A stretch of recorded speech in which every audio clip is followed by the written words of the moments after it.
The following is intended for mature audiences. Viewer discretion is advised. What's up, Deadites? First off, 500 subscribers. Let's go. But let's get back to this, shall we? Welcome to What If Deku Was the Punisher. Since this is a Punisher story, I have to do what I hate doing again. But before that happens, let's introduce baby Deku. Izuku Midoriya is born quite healthy and normal by today's standards in that world. Meaning he doesn't have that stupid appendage. Also, he's born way earlier. About 8 years to be precise. So, one thing about this Deku is he was born with a quirk that's been manifested since he was 3. It's technically 3 quirks working together as one. The name of his quirk is Fabricator. Said 3 parts are analysis, creation, and storage. Similar to Momo, he's limited to what he knows the science behind already, or what he's analyzed, and therefore knows the science behind. Once he's analyzed the material, he's always making it in the background until he hits a space threshold for that specific material. One day, a 5-year-old Deku meets the man himself, All Might. All Might saves the day and Izuku goes to ask the question, "Can I be a hero someday, All Might?" Just to be clear, the thing that All Might was saving was, yes, Izuku. From, you guessed it, the sludge villain. So, Izuku now has sludge in his, analysis system. He can use that later. Possibly. All he sees in Izuku is a minor creation quirk. And based off what I've told you, he hasn't even scratched the surface. But that's all he really knows at the moment. You could be a good support hero, but with a quirk like that, I don't think you should take to the field as is, little boy. Note, All Might didn't flat out say no in this case. He just said you have to work towards it. However, he said that in grown-up speak. He worded it very poorly for a little boy. So what he heard was basically, "No, son, you could never be a hero." So obviously the child runs to his mommy, thinking All Might said, once again, "You can never be a hero."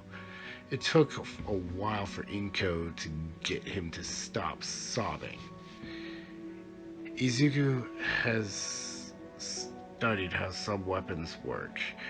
However, his mother yells at him for actually making them, so he just stores them in his fold space that he refers to as the vault. The vault itself has an immense amount of storage and can store anything he creates. His father, who was a major in the SDF, was immensely proud of him and would talk about his boy quite often.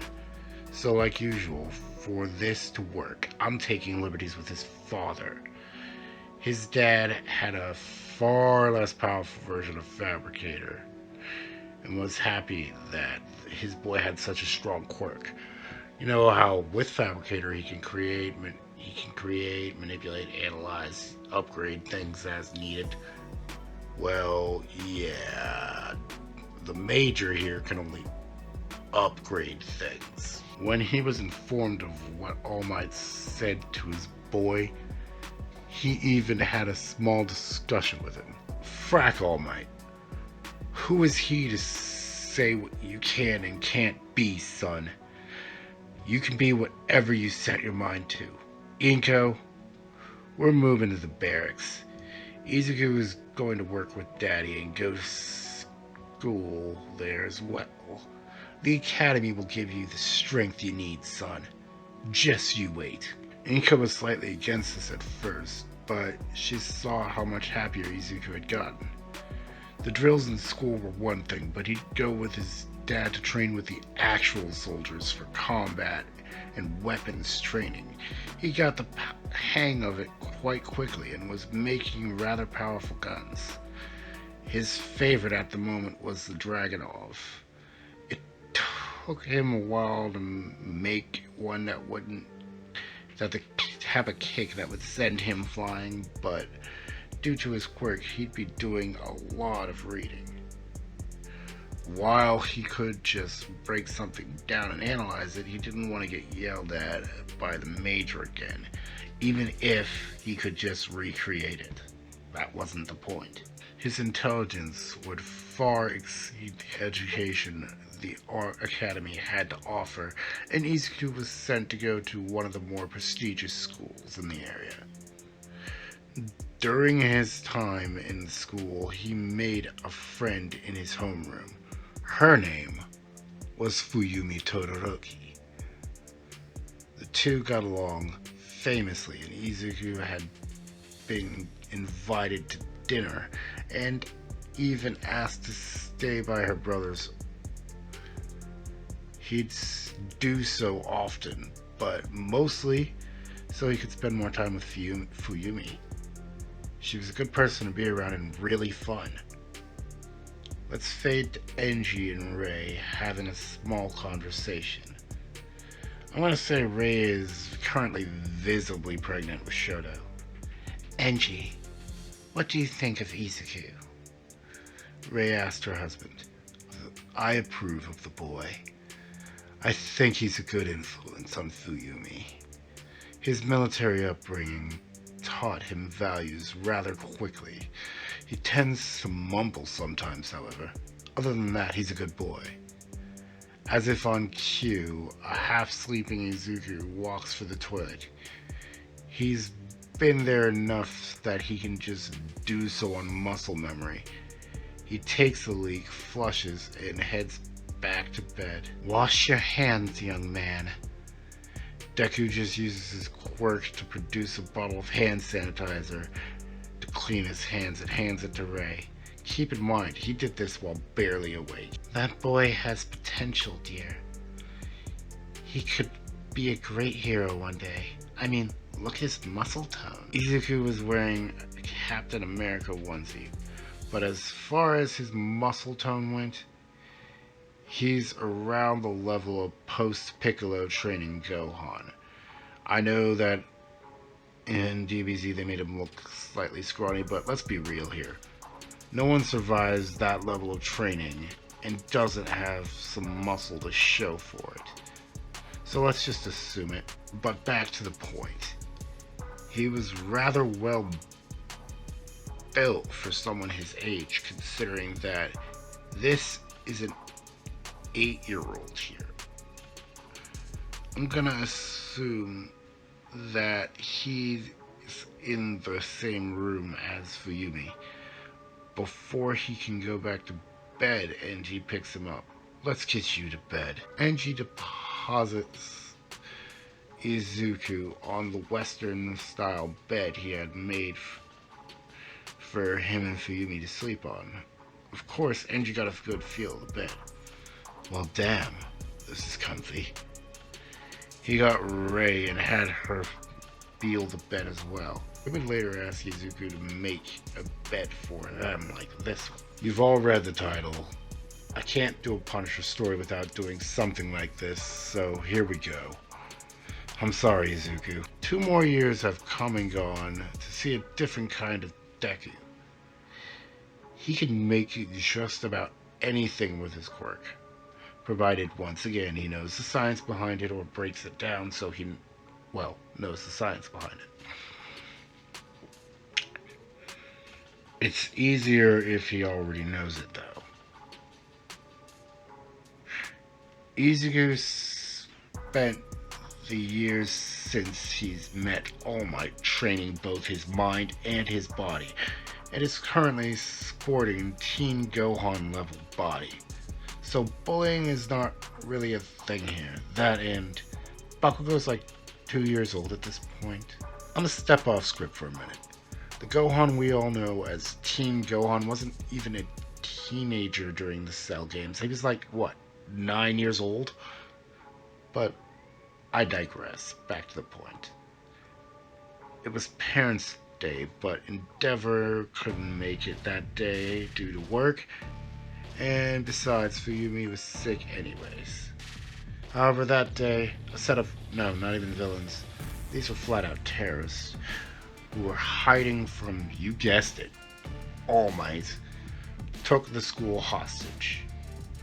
This is a die-hard moment. Good thing there's an SDF badass to do something about it.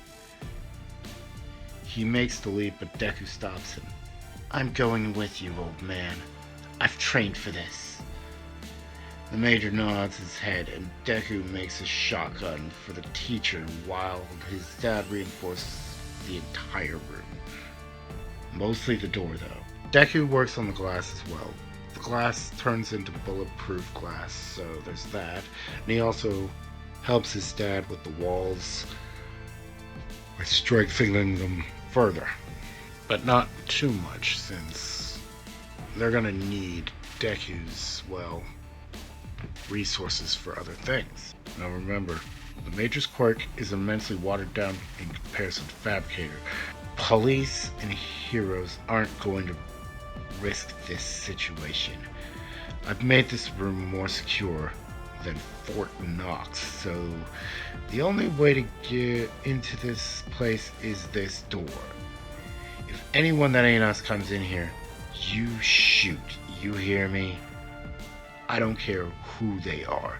There's no way anyone who isn't Izuku or myself got out without being let out as bait or their doppelgangers. Izuku steps in. Speaking of which, they were probably after Fuyumi, Major. Good call, soldier. Let's head out. The two were already wearing Kevlar, and Izuku had a few flak jackets in the vault to give his classmates and teacher. Izuku was slightly worried about his mother, so he tapped into school surveillance systems and found out that she was a hostage. Great, they said at the same time. They both knew that there was a chance of this going foobar, but they still had to do something. There were a few people bleeding out, and Inko went to give first aid. A gun was pointed at her. Dead hostages will get you nowhere. At least let me stabilize them. The guy that seemed like the boss nodded his head, but kept his gun trained on Inko. No funny business, yeah? Inko got the point and cleaned and dressed the wounds with medical equipment that Izuku had made for her. This Inko is a nurse at, you guessed it, the base med bay. Luckily for her, she was wearing a normal nurse's outfit today. Major, is lethal force authorized? Affirmative. And drop these assholes. To be clear, Deku and his dad are taking the Army of Two style for this. So they're wearing ballistic masks and everything. Izuku goes in and acts like a normal boy and either ends the fool with a suppressed round, or his dad sneaks behind him and knifes the dude. After each instance, Deku would put his ballistic mask back on from his, well, it's more like he summons it from the vault and it's back on his face. This worked for a while, but it got to a point where they couldn't advance without a firefight. That's when a few heroes got in touch with Deku. Or rather tried. Deku didn't answer, and it was a good thing he didn't. Oh my, I do believe I said not to attempt to contact anyone, didn't I? Now more people have got to die. That was the boys' cue to go in guns blazing. Consequences began. 3, 2, 1. Breach. A flashbang is dropped in the room, and they dropped a good majority of the guys just from entering the room. All hostages except for Inko left the gym immediately. When the leader's sight returned, he noticed his men were all dead. He also noticed how one of the two had green hair, and he connected the dots. Not a step closer, or my finger slips. You know what this here is? It's a dead man's switch, isn't it? Very good, little boy. Now, if you don't stand down, we all go boom. That boom wasn't on Inko. So Izuku dropped his weapons and made his way to her. Well, ain't that touching? Now I assume you be the daddy. Drop the gun and lose the mask. The major knew this wasn't going to end with them alive if he did that. Luckily enough for them, this dude only had one working arm. The other one was utterly limp. So all he could do was let go of the trigger. The major rushed him and touched the bomb to downgrade it severely. The thing was only dangerous to anyone in the gym, and at the moment, and that was okay. The second Izuku noticed the dude's hand begin to move, he made a small blast shield, or rather, he pulled a small blast shield from the vault and placed it in front of him and Inko to protect them from shrapnel. He knew his dad was done for. There's no way he had time to make that thing completely useless. At best, it was now a souped-up grenade. Blast happens, and the shield protects them from the heat and shrapnel. However, not from the concussive force of it all. Izuku didn't have time to make a dome or bigger shield. He just, like I said, brought one out from the vault. Izuku hits a gym mat on the wall, but Inko bounced on the floor a few times. She wasn't dead, but her brain was rattled. When the first responders got to the gym, Izuku gave them a sit rep and ran to hug Endeavor. He had heard the diagnosis of his mother. She was going to be in a vegetative state, at best. I'll give you guys the choice here. Does Izuku beg them to put her out of her misery? Or does he allow her to stay in the hospital indefinitely in hopes of that someone with a seriously strong medical quirk or medical investments or some sort of miracle helps her? The SDF offered to take him in, but he chose to stay with the Todoroki family. Izuku would later change his name to Todoroki due to being adopted by Enji and Rei. He would also be allowed to join the SDF as a special operative 1 year later. Exceptions were made in Izuku's case due to his current track record. He certainly didn't blackmail any cabinet members to make this happen. Not at all.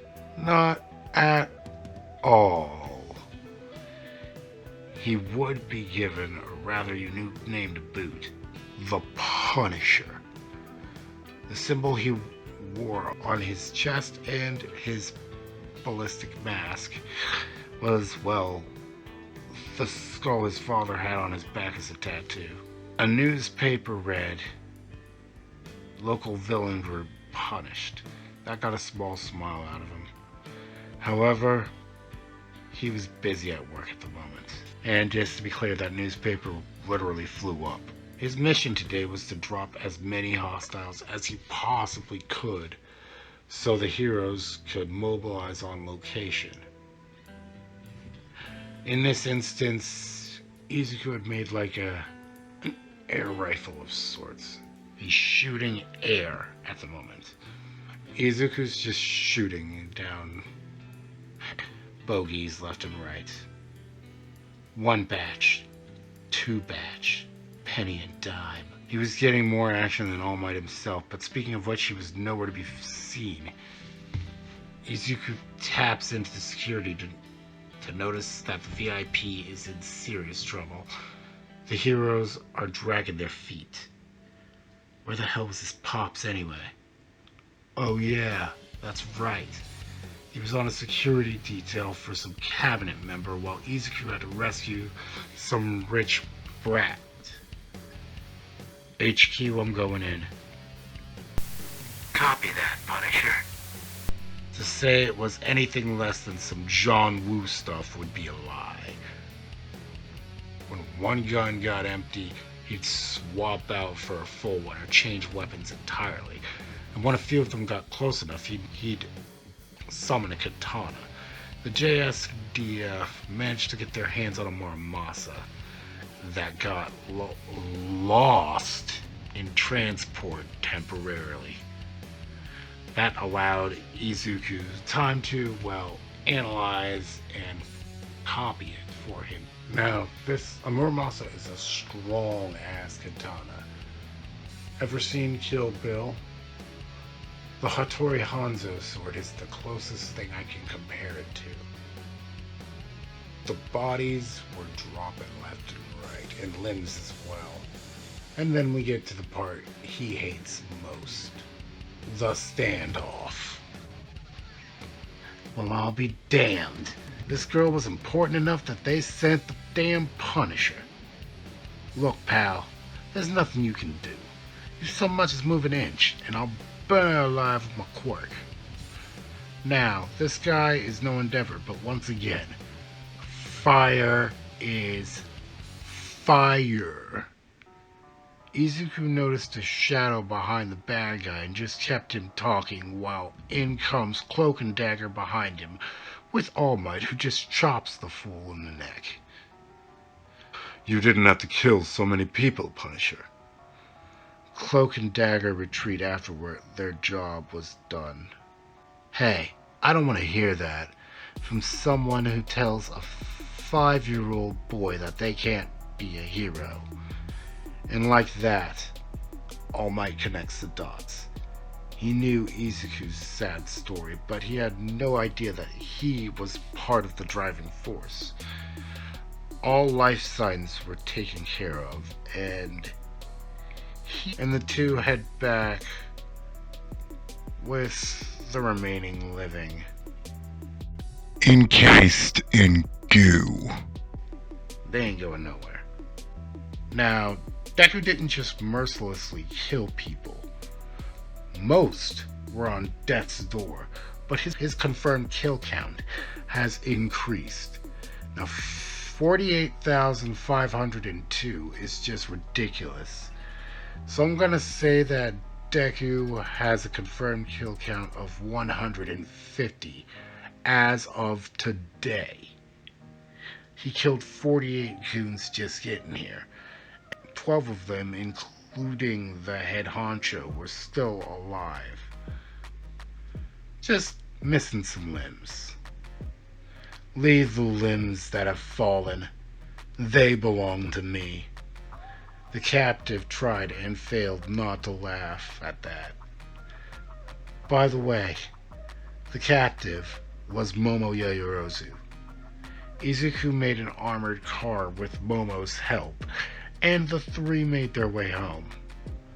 During the ride, All Might explains what he had meant years ago. I know what you meant. Now, at least. But you really suck at dealing with kids, you know that?